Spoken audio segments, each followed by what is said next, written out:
datang di video YouTube saya. Hari ini kita akan belajar bersama tentang genetika. Apa saja yang akan kita pelajari?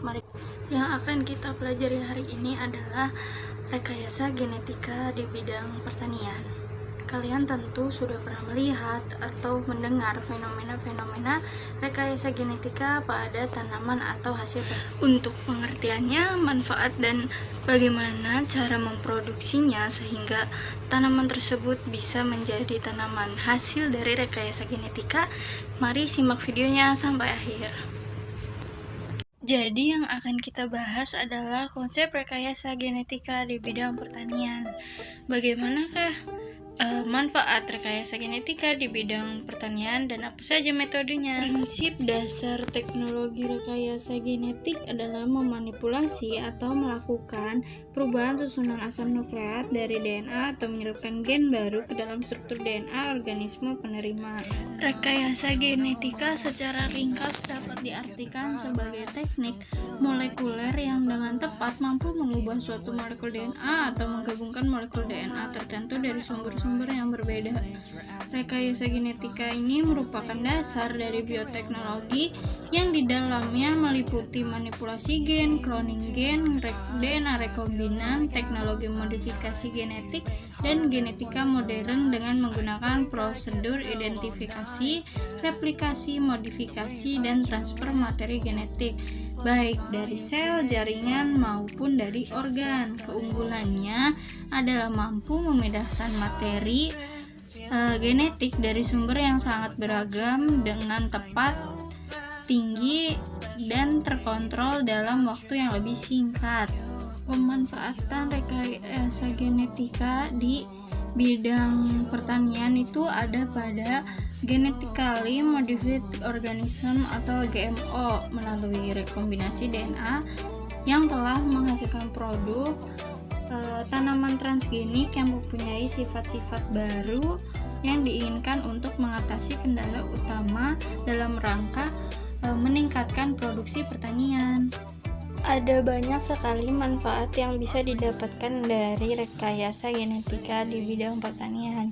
Di antaranya yaitu membantu menghasilkan tanaman yang memiliki kemampuan menangkap cahaya yang lebih efektif, membantu menggantikan pemakaian pupuk nitrogen yang cenderung lebih mahal, kemudian membantu mendapatkan tanaman baru yang lebih menguntungkan melalui pencakupan gen, mengurangi dampak kerusakan dan pencemaran lingkungan, kemudian menghasilkan jenis tanaman baru yang tahan terhadap kondisi pertumbuhan yang keras seperti lahan yang kering, lahan yang berkadar garam tinggi, atau suhu lingkungan yang ekstrim.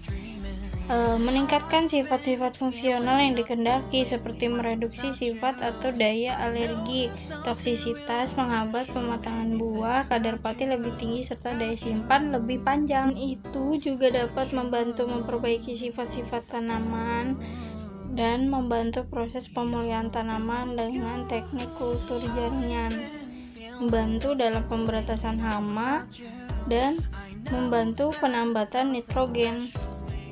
Selanjutnya, metode apa sajakah yang sering digunakan dalam teknik rekayasa genetika di bidang pertanian?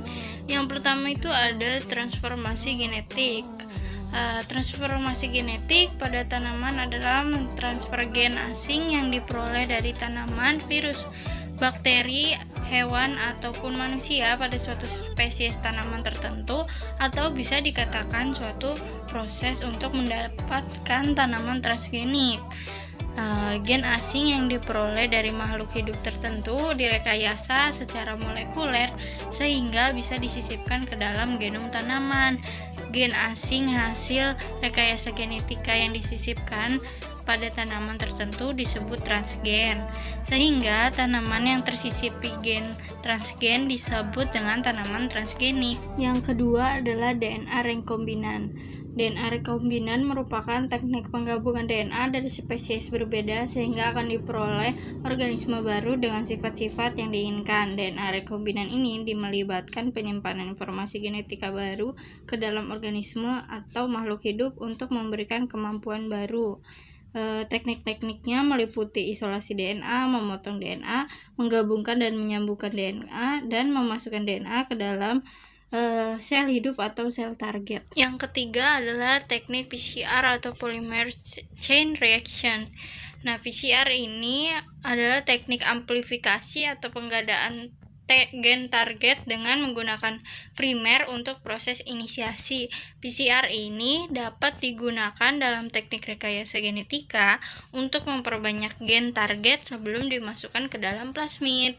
Nah, dari ketiga metode tersebut yang paling sering digunakan adalah transformasi gen, di mana metode ini telah banyak digunakan pada berbagai sifat tanaman dan dengan sifat tertentu.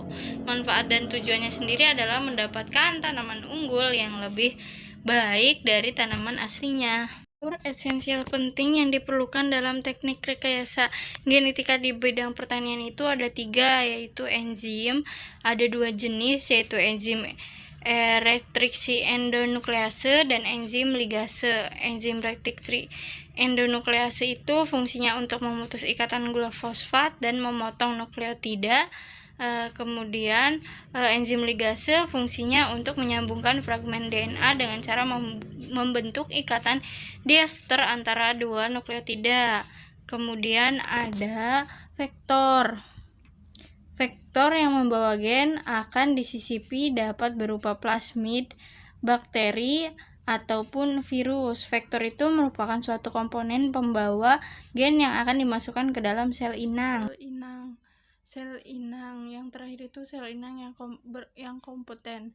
Sel inang ini berfungsi untuk memperbanyak molekul DNA rekombinan hasil rekayasa genetika. Beberapa sel inang dapat digunakan, misalnya sel bakteri, ragi, sel tumbuhan, dan hewan. Jenis bakteri yang paling sering digunakan adalah E. coli. Proses-proses dasar dalam teknik rekayasa genetika di bidang pertanian. Nah, rekayasa genetika pada bidang pertanian itu melibatkan serangkaian proses teknologi DNA rekombinan TDR sebagai berikut. Yang pertama itu mengidentifikasi gen, mengisolasi gen, dan melakukan klon gen target. Kemudian memodifikasi klon dan introduksi DNA rekombinan pada sel tanaman. Selanjutnya adalah seleksi sel dan jaringan transforman dan regenerasi sel atau jaringan menjadi tanaman utuh. Proses rekayasa genetika di atas praktiknya adalah mengadopsi prinsip teknik rekayasa, yaitu prinsip dari teknik cloning gen, sequencing DNA, amplifikasi secara in vitro, konstruksi gen, dan transfer gen ke dalam sel. Nah, pembahasan kita sudah selesai. Mungkin itu saja yang bisa saya sampaikan. Kurang lebihnya saya mohon maaf. Terima kasih sudah menonton video ini. Wassalamualaikum warahmatullahi wabarakatuh.